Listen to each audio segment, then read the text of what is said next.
Generally in Malaysia, there's 4 main channels where you can buy your properties. So number 1 is new properties, where you can acquire them directly from developers. Generally, the difference will be the time, where for individual title properties, you will get them in 2 years construction period. For stratified, then it's 3 and above, so it depends on which one you want to go for. The second type of channel will be sub-sales, where you can acquire them directly from owner.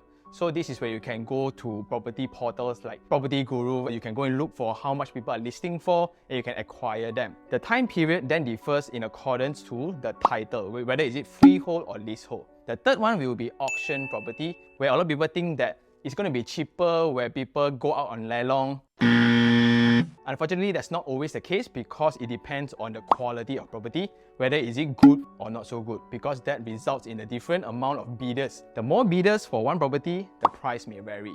And the last one will be the more controversial one, the group purchase, where there's this group of investors buying and acquiring properties in bulk directly from developers, resulting in a huge discount, also not so fair to the earlier buyers.